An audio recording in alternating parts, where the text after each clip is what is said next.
he looks so bad on the show just by being himself.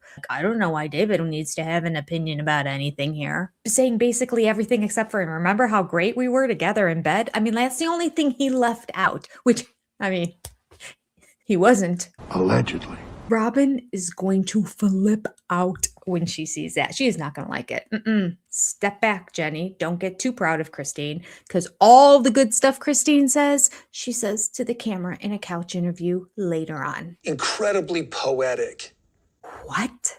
That's not poetic. Unless it's a deep, dark poem like The Raven. I'm not going to take this line by line. I'm going to do a separate video line by line. David calls him out. Who invited him? I got to take a picture of Cody's face right here. That's how serious. I was angry. When and where I was angry. This one got stuck in my bathroom closet for 8 hours today. Pulling a Cody Brown right here, and I'm trying to defend. I am sorry. I am sorry that you spent 8 hours in the closet. Hey, like, one of the reasons I wanted to meet with you is I wanted to say thank you for a really fascinating and wonderful and precious and special experience. Thank you. What is this, some kind of romper room? They moved on, I don't know, a year ago, 2 years ago, 3 years ago, 4 years ago. That's the kicker, right? He does it with an attitude of superiority and arrogance and a snobbish way of looking down. And I don't like it. And David didn't like it. That is the first time anybody held Cody's feet to the fire. Why can't you make anything happen in your life that you want to have happen? So do warthogs. I'm very myopic. I look at things through the lens of how this is going to affect me. There is so much water in the bridge. I've seen this dog and pony trick in the past. This isn't going to end well for you. Cody's frozen. He's frozen and he pulls back like he's taken back. See, Cody doesn't like that. Cody wants to see himself as being up here. He feels like he's the one that should be giving advice to David. Priceless right there. It was like my favorite part of the episode. I think. I don't know. There's a lot of good stuff in this episode. Can I give you a little bit of advice? Just a little bit? Your kids still need to heal. And this is his focus. Meanwhile, he has zero relationship with the majority of his children. Why is this man here again? I bet any money. To date, David has spent more time with Truly than Cody has spent with Truly in his life. They're getting along. And it's going to drive Cody insane when he watches it. No, I disagree with that. I think the ex-wives club needs to bond together and all talk about what happened and what went down. Mary shared a little bit more about that conversation that she had with the church leader, okay? So he's aware. Just in case in the future he throws another temper tantrum like he did with Mary and says, I don't know why she did this. This comes out of nowhere. I'm actually going to just do it right now. Do it. I'm all warm and fuzzy inside. I'm a broken record. Why? That's all I want to know. Why, Cody? I'm here to apologize, and I don't even want to be reminded of that because it will bring me back to an angry place. I do believe he's talking about his children. I'm reaching out. It happened as a party, not as an individual. What? He's not loving them and he's not protecting them. He's hurting them. There's no party, Cody. It's a play on words. Yeah. Do you understand that? How David kept his cool right there, I don't know. How Christine kept her cool, I don't know. It's on their terms, too. Right? Two people are involved, Cody. Using your own words. I thought Cody was way more open-minded and open to criticism and critique. Apparently not. I'm picking up your sarcasm. Well, I should hope so, because I'm laying it on pretty thick. Not that they or I did something wrong and offensive. Overdramatics. I'm willing to have the conversation. Hold space. Wink. He does not understand communication. He does not understand relationships. The evil Robyn, the crying Robyn, the I don't know Robyn, the manipulative lion. Yeah. Etc., etc. He thinks he's schooling us. Oh my gosh. He doesn't know me. Ooh, boom. You should open your ears, Cody, and listen to them. He's the worst. Robyn. We cut to Robyn. Sorry.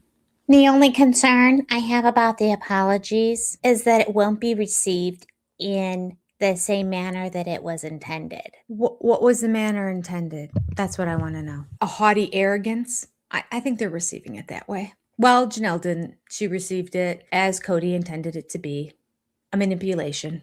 And Christine is not accepting it all. She's allowing David to do the heavy work, and then she's just going to peace out and say, we're done, even though Cody clearly said he's not finished yet. So that's good. That's coming up. But Robyn, I think, really is concerned that it's not going to be delivered with the intention of how she wants it to go across. She just wants Cody to come out sparkling like the top of the Chrysler building at the end of this, and it's not happening. I'm curious what she's going to think of the show when she watches it. But we get more Robyn here. And it's a really interesting scene, I think, actually. It is Robyn and Aurora in the kitchen. Okay, so it starts off wah, wah, wah, and very bland. But we get a little glimpse into the thought and mind of Robyn Brown. And I kind of like it. Let's talk about it for a second.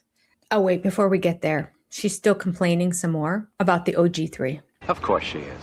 There just seems to be this like constant piling and piling and piling. And nobody in this family understands what the word constant is. Constant is ongoing, continuous, always. First of all, I don't see them ever piling on, but constant does not apply. Good golly, just because you say it doesn't make it true. For everything that comes out of your mouth, Robyn and Cody, quite frankly. All right, so this is where we find more about Brody in the military. He is at basic training right now, so he just joined the military. He's in basic training. I'm loving this. I'm loving this. I see this as Aurora's out. Yes, I do. I want to know where he's going to go, where he's going to get stationed. So he's been away, and apparently they're going to take a trip to go to Brody's graduation. Aurora and, of course, because Cody and Robyn, they'll travel for their kids. I would love it if he's a Marine and he's at Camp Lejeune in North Carolina. That would be the best. Just dying to see. We talked about it tonight when we were watching it live. Would he travel to North Carolina for that? Would he see his children? Would he see his grandchildren while he was there? Now that, Cody, would be poetry. To see how that would all get worked out in the end. Oh, I would love. Brody doesn't strike me as a Marine, but who knows? We'll find out. So they're going to go to his graduation, and Robyn is really nervous. He's getting out. I think she understands Aurora and Brody are talking marriage, and Robyn doesn't like it. Robyn doesn't want to let her little girl go, especially if he's in the Marines. Now, see, I was thinking, oh, he's a cowboy and he has a ranch. Therefore, he's stuck there forever and Aurora's stuck there forever and she's never getting away. But if he gets stationed somewhere else, like, I don't know, maybe he's at basic training for just ROTC or something. But if he just signed on to join the services, this is a different situation, and I'm very interested. People, don't we all collectively want to see Brody get stationed somewhere on the East Coast? I mean, it would be great if it was North Carolina. Like, there could be nothing better than that. But what if it's even further away? Maybe because Cody, you can't go to the other side of the country and expect me to come visit you. Like, is there a base for any branch of the service in Maine? Maybe the naval. It's a lot of water around there. I don't know. I don't know where all the bases are. I mean, if he got stationed internationally, that would just be amazing. Like Alaska. Oh, could you imagine? Because Robyn hates the cold and she hates snow. Alaska. Brody would love Alaska. Real cowboys. Don't mind the cold. you just made that up. You know what? I kind of can't blame Aurora because she was raised by her mother and her father, and she had to listen to their speech for her entire life. But honestly, listen to this. You guys are looking at this from a perspective of possible, truly long term. Yes. Praying about it, like literally constantly. Literally, constantly. Does she understand what either of those words mean? Constantly. And not only constantly, I'm going to double down and say literally. I don't think I can do this anymore.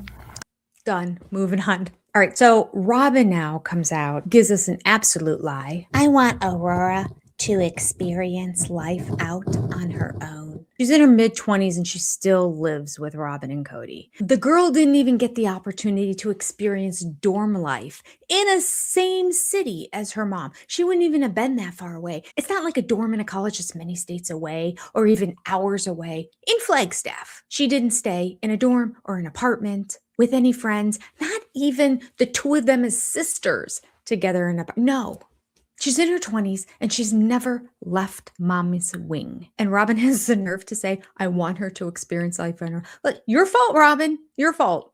Damn right. The girl's in her 20s now and she wants to get married and you're all worried because she hasn't experienced life. Well, whose fault is that? And Miss Spiritual Robyn Brown, this is a great sentence that Robyn says right here. Very spiritual Robyn Brown comes out and says, this is her path and this may be God's timing, but at the same time though, she really needs to realize who she is and what she thinks. This might be what God's telling her, but oh my gosh, they like live and die by God told me this, God told me this, I felt it, God spoke to me all the time. And so they justify all their actions and behaviors based on what God told them. And now she's saying, Aurora's saying God told her something, but Robyn is saying, no, I know better than God. And then poetically, if you will, TLC right after Robyn says, God spoke to us this, but I think I know better. She goes on to talk about how God spoke to her that she needed to be married to Cody. God told her to break up 3 marriages, apparently. Because that's what happened. So, okay. I felt God saying, this is your person, this is your forever. This is who I brought to you. This is who you're supposed to be with. This is the family you're supposed to be with. That's very specific. Their whole justification is always what I felt, what I feel. It's such a misrepresentation of hearing from God. I just had this feeling, a burning in my bosom, as we call it in the church. When you feel a burning in your bosom, that's God. Heresy. Honestly, you can't make this stuff up. Blasphemous. She was overcome by the Spirit of God so much that she couldn't even speak. And that Spirit of God told her to go down a path of death, destruction, family annihilation, and triple divorces. Stay away from her God, everybody. Now, the next sentence is proof that Robyn does not want Aurora to marry Brody. Because she's like, all right, well, you keep speaking to God, okay? Because it's really just between you and God. And to some extent, I guess Brody. Well, guess we'll see, huh? It's really between you and God and Brody to a certain extent. Like he doesn't get a say in the whole thing. It's you and your bosom. Trust the bosom. These people are ridiculous. Proof, as they say, they're not involved in a church anymore. There's no biblical direction here whatsoever. Okay, Robyn goes on here to say, a man should not be a financial plan for a woman. She said that? A man should not be a financial plan for a woman. She said that. Of all people to say those words, it's the nerve of this woman. The nerve of her to say this. She's a liar. She knows what she did. But also it's a matter of like confidence and a matter of like figuring out who she is before she's a mother. And it's like just kind of knowing what you think and feel before you're wife or mother. What the heck? Anybody? Anybody know what she's talking about? It's a matter of knowing what you think and feel before you're a wife and mother. The girl is in her mid-20s. If you have not done your job to make her understand what she can think and feel and interpret it, you failed as a mother, Robyn Brown. Your fault. Oh my God. This is her justification for keeping her from marrying Brody. She doesn't know what she thinks and feels yet, so she can't become a wife and mother. We come back to Vegas, and Cody is continuing to attempt to apologize. Still hasn't happened. But he starts now down the road of, I'm doing it for you. I'm doing it because you need help. You need to be released of this, all right? We talked about this already, right? So this is where he goes on and on about this, and then Christine continues to talk in the talking head to it, and it's good. By the time I committed to David, I was done with Cody. The chapter is closed. There's not a gaping hole left in my heart. I'm over you. I was over you and completely over you before I even met this guy. So guess how I feel about you right now that I met the love of my life. Huh. I am responsible for my own closure. I am responsible for healing any wounds or whatever. That was done before I committed to David. She's like, I'm over you, dude. Deuces 4 years ago. Bye-bye. Bye-bye. I don't think about you, Cody. Move on.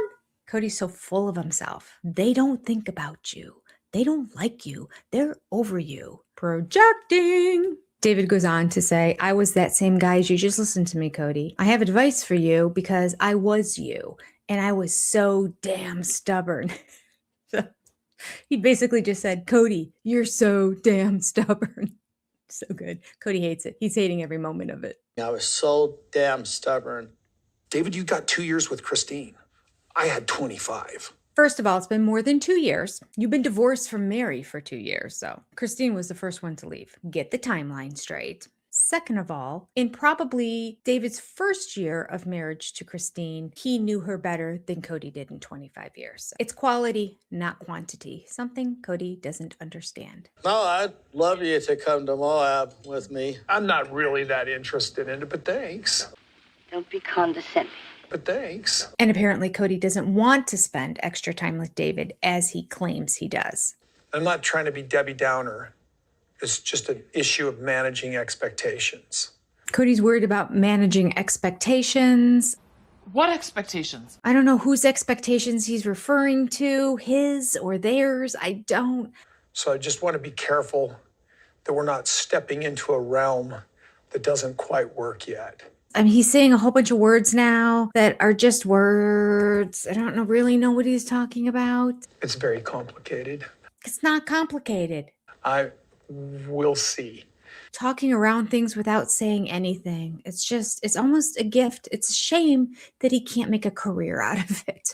Well, maybe he can. Maybe he can become a politician. Cody knew David was coming to this conversation. So I almost feel like he's just brushing David off, like his opinion doesn't matter, his words don't matter, and he doesn't matter. And I'm frustrated by that, definitely. Great words, Christine. I'm 100% behind you. Wouldn't it have been great if you just said that to Cody's face? Honestly. I hate how tough she is when she gets into these couch interviews, but it's a complete wimp in front of the man. She is totally Mary Brown right here. Mary Brown of the past 3 to 4 years. I think we're going to get a different Mary Brown in the next episode. I'm really looking forward to it. But Mary has been talking in her little couch interviews, a big game, even in the one-on-one interviews at the end. Big Mary, big mouth, lots of opinions, standing up for herself. I am woman, hear me roar. Ooh, worthy up. And she gets in front of Cody and she's just like, hey, yeah, I know. What? It's just so annoying. Christine's doing it here. She's not quite Janelle. Janelle looked like she was swooning, like she was 16 years old and this was her first love.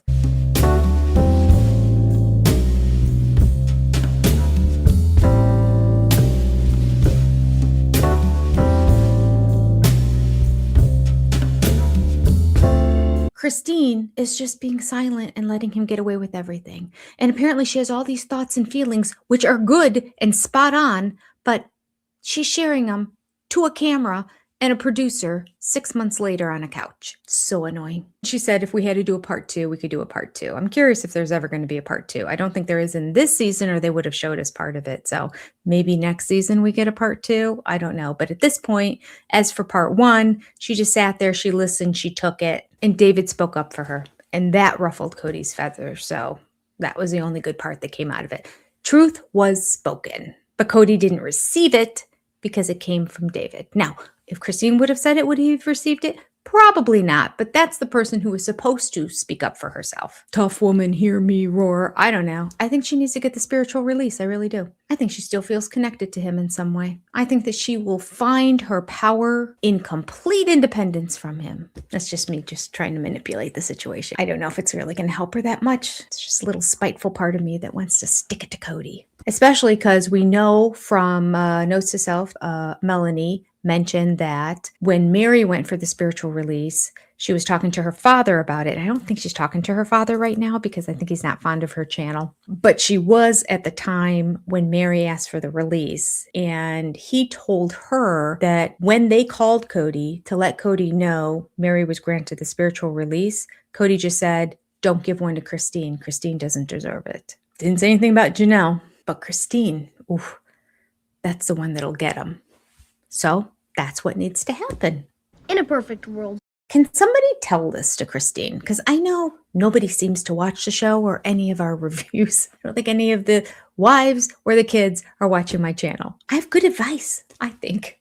I really am just apologizing. It brought us to who we are today, and I like It brought us to who we are today. Fine. And then Cody couldn't leave it at that. Like, Cody can't leave it where the woman is going to say, I'm good, I'm fine, I'm better without you. So he has to chime in. And I like what my life is right now. I do too. Yeah. Yeah. I like where my life is right now, too. So there. He's such a child. Well, luckily we get a little bit of a reprieve from the intensity of listening to a lot of Cody's words. And that's because we see a lot of driving. So now they go to the racetrack. Christine was there too. All three of them drive. The only downside of this whole little scene is that Cody won. He had the fastest time. Wait.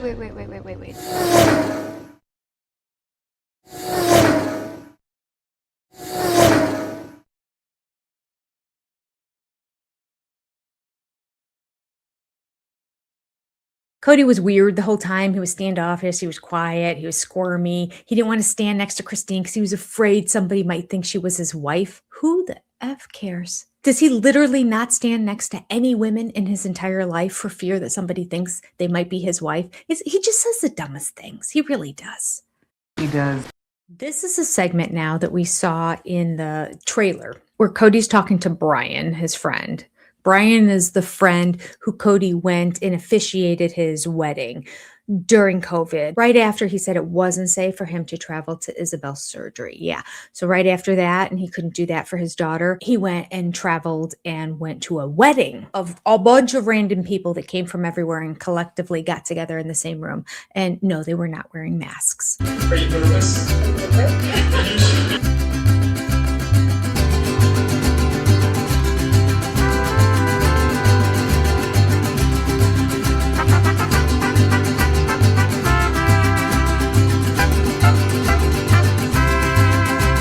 Okay.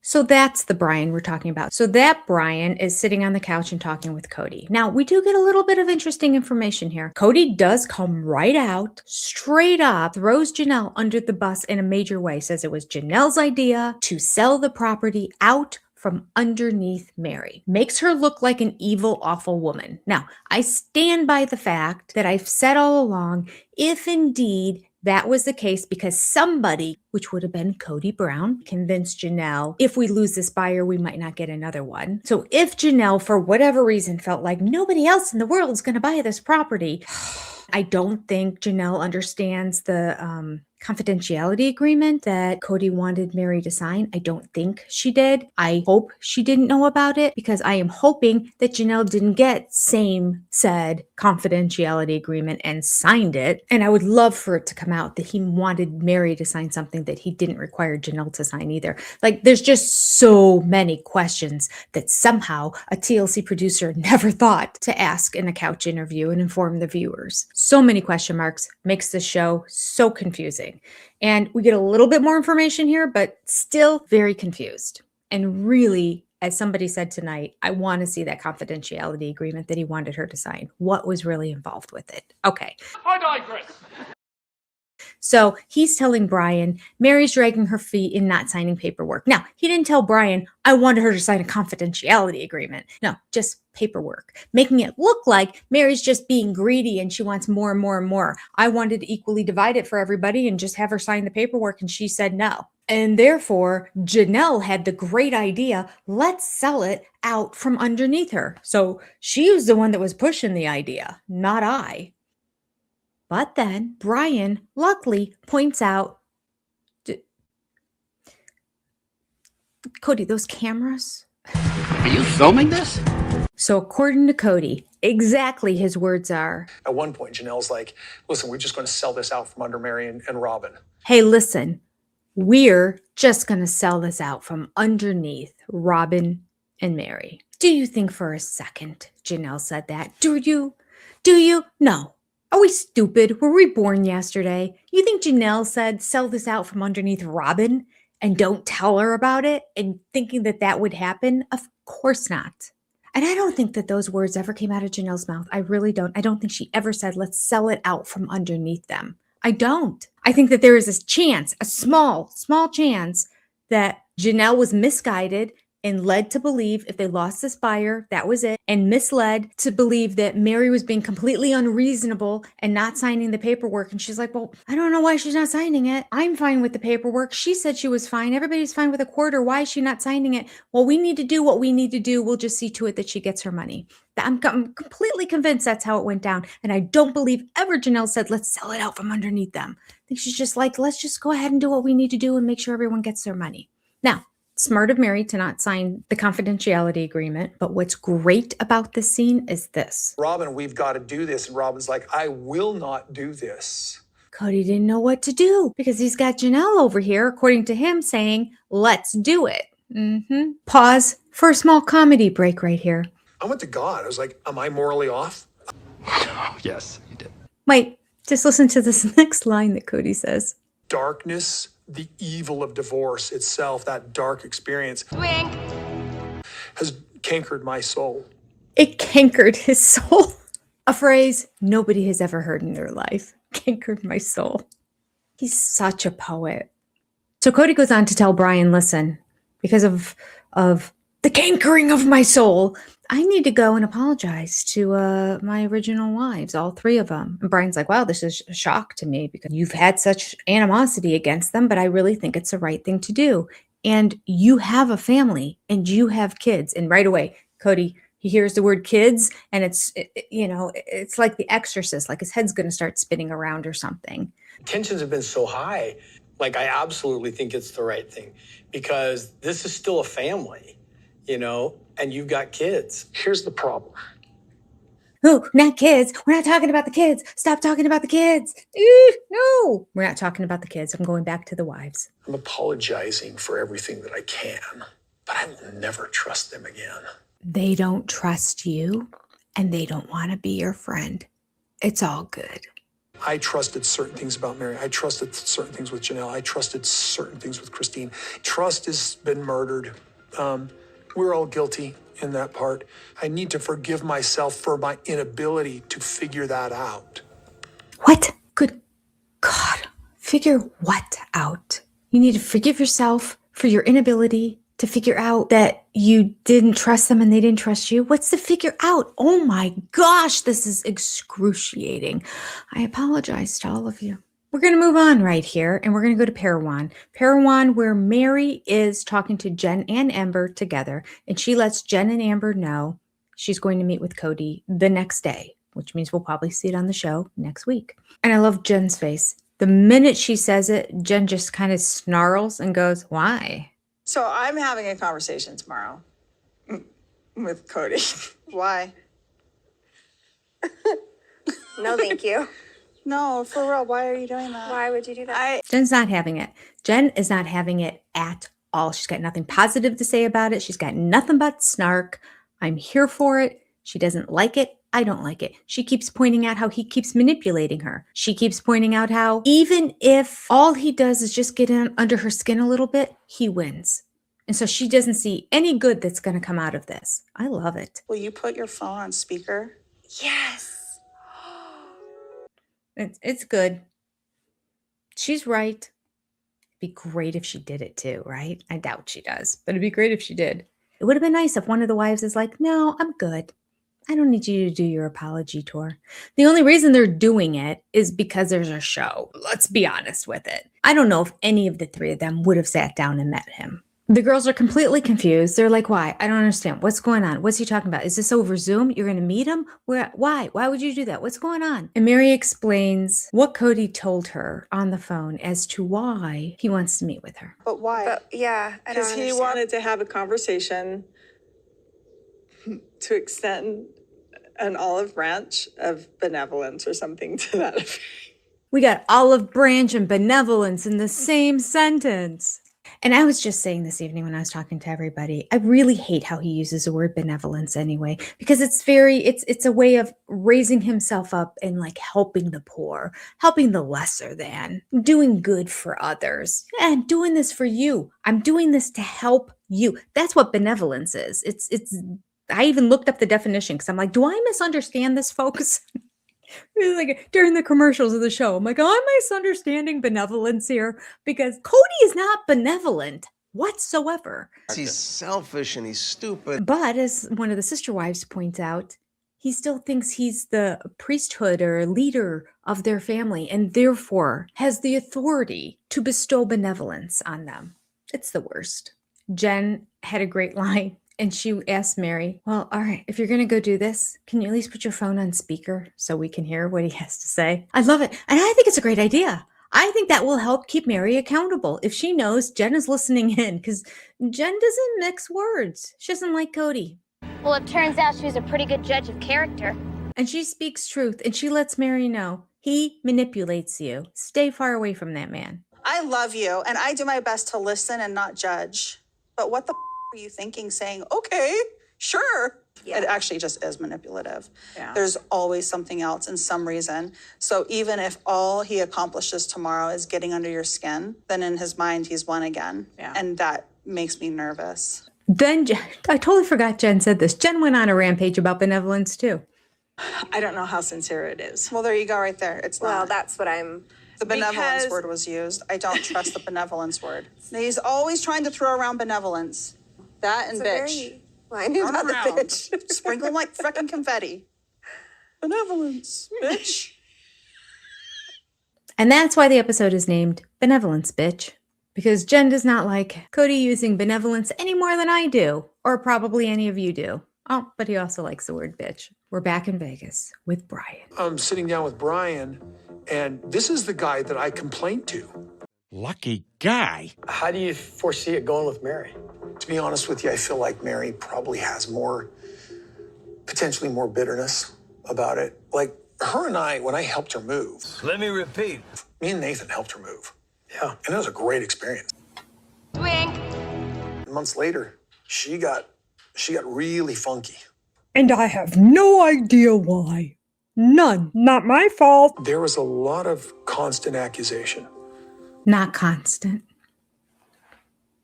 Come on. You know, accusation. Stating a fact, stating a fact, stating a fact, stating a fact. Deflect. All they do is point out and talk about the things you do.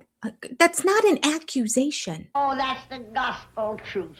I've had a couple times where I said this is my favorite part of the episode. This was another one of those, okay, parts of the episode. So Brian says, how do you think Mary is going to react when she finds out about what Janelle wanted to do? And instantly, I'm going to put the clip in here. You got to look at Cody's face. He like recoils back and he's like, oh, well, Janelle and I, we were just talking. Like, it wasn't really a thing. We weren't really going to do it.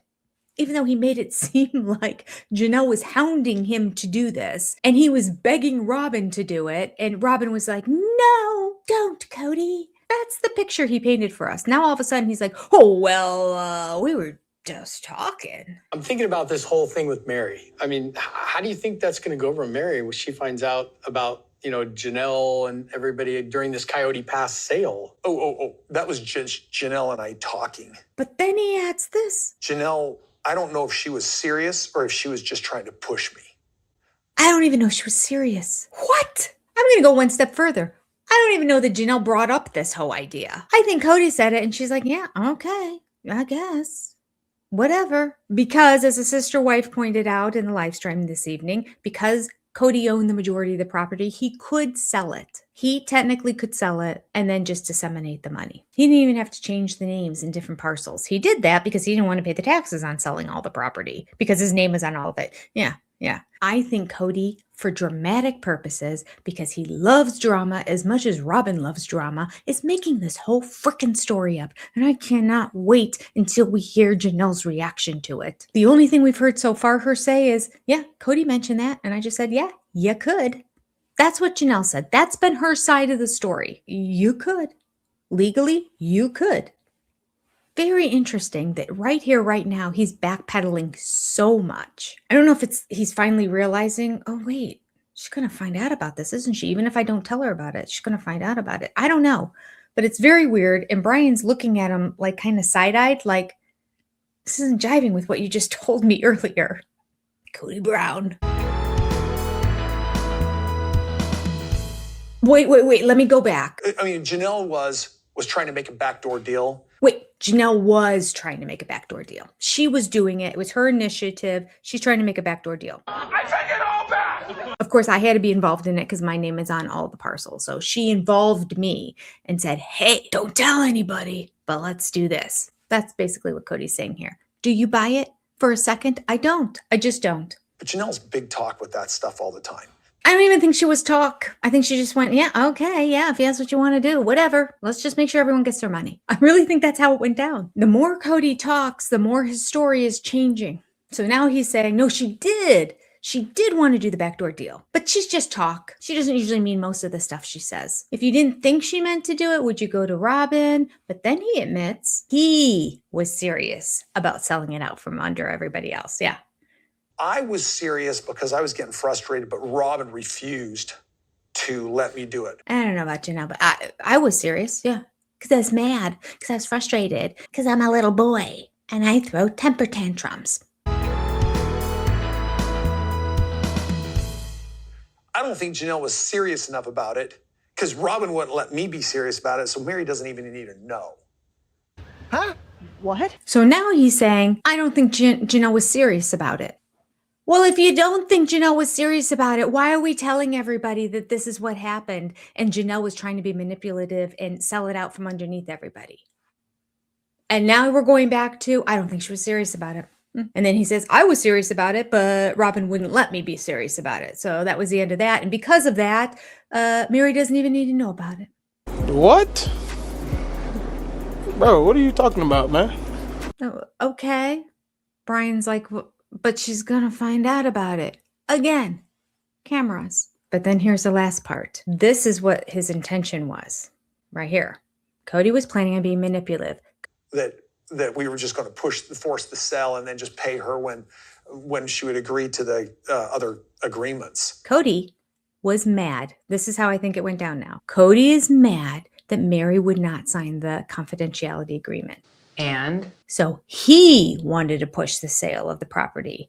And in order for Mary to get her portion of it, go on, she was going to have to sign the agreements that he had drafted by his lawyer that's in his best interest that included a confidentiality agreement. So who really wanted to push it? I don't even know if Janelle knew about the confidentiality agreement. No idea. But Cody looks out for Cody. And he came right out here and said it. We were going to just push forth the sale.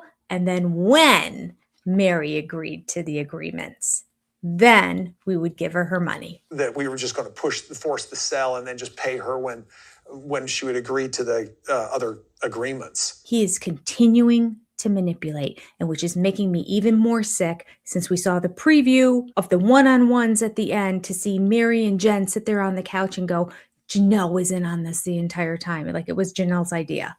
I don't know how they're buying it. Jen is smarter than that. Mary's so easily manipulated that I can't trust her to take the right side on anything at this point, maybe in another 5 years. But Jen sees clearly, and the fact that Jen was saying that Janelle was really involved with this really bothers me, unless they know something that we don't know. I think all they know is what they see on the show. I don't think there's conversation happening between them. So that really bothers me. What is Jen seeing that we're not seeing? How is it that she believes what Cody is saying? My God, she hates Cody. She doesn't believe a word he says, and she knows he's a major manipulator. So explain this to me. Okay. All right. Let's get back on track.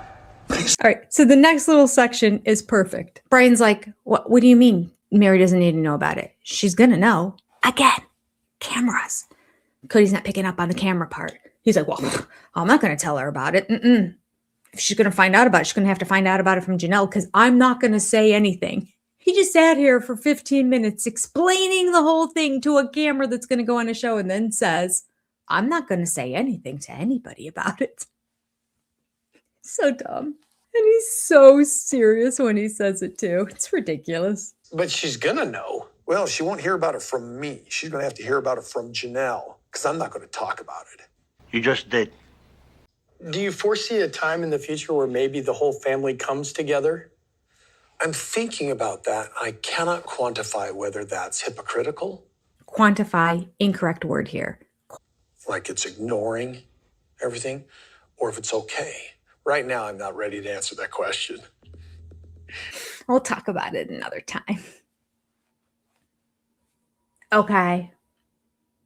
Cody goes on to talk about how his last person he needs to meet with to apologize, although we're still waiting for an apology. Last person that he needs to meet with is Mary. So he's talking now about what his strategy is for going. His strategy. Hey, red flag, everybody. This is a man who doesn't intend to truly apologize. He's going in trying to figure out what his strategy is when he goes in. How about we just show up, be sincere, truly repentant, apologize, mean it, and move on? There needs to be zero strategy, just honesty. Not possible. We end the episode in Parowan. The girls are still talking. Amber says to Mary, I'm just really worried about how you're going to shake off Cody's energy after all of this. Because we know Cody brings an energy into every room and every situation he's in, into every episode we watch. I mean, we leave feeling the Cody energy. You know, it takes a minute to get it off. That's why I have this channel, to talk it out, because it's so frustrating to watch. He brings an energy everywhere. And Amber's concerned about Mary. Jen's response, under her breath, she goes, holy water. It's true.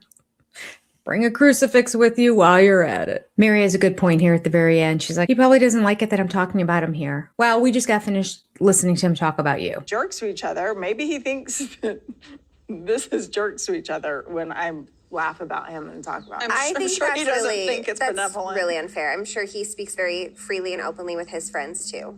And he does on practically every episode, in every season. He's never liked you. He said horrible things about you. It's okay for you to say, I'm questioning the authenticity of his sincerity in this meetup that he wants to have. It's fine, Mary. You're covered. Don't worry about him. His energy with my energy. It just does. All our energies. And that's where the episode ends, right there. We did it, sister friends. Oh gosh, that was a lot. A lot in this episode, for sure. This is probably going to be 2 videos. Plus I have another one I have to get out this week. Whew, I got a lot of work to do. Let me leave you with this thought.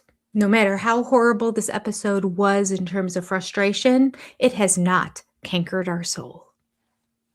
Those of you who celebrate Christmas, God bless, Merry Christmas, enjoy your family, relax and rejuvenate. Happy Hanukkah to all of our Jewish sister friends. Happy Kwanzaa to everybody who celebrates that. Am I missing anything? Well, just enjoy family and friends at this time. And for those of you who are alone, I'm here with you. I know for many people, holidays can be a very difficult time of the year, especially if you've lost a loved one recently, and it changes the dynamics of the get-together. So I just want you to know, thinking of you, we're a community of friends. We're always here together. Next Sunday night, we'll watch it together if you're in the exclusive club, and next Monday afternoon, we'll get together and talk about it. For all of you sister friends, take care, God bless, adios, and Merry Christmas, everybody. Merry Christmas, everybody! Merry Christmas! Merry Christmas! Merry Christmas! Oh, Merry Christmas! Folks, Merry Christmas! Merry Christmas, Ray! Merry Christmas! Have a very Merry Christmas! Merry Christmas! Merry Christmas! Merry Christmas! Merry Christmas, George. Merry Christmas, everyone. Merry Christmas. Merry Christmas! Merry Christmas! Happy birthday to you. Happy birthday to you. Happy birthday, dear Jesus. Happy birthday to you. Today is Christmas. Merry Christmas, everybody.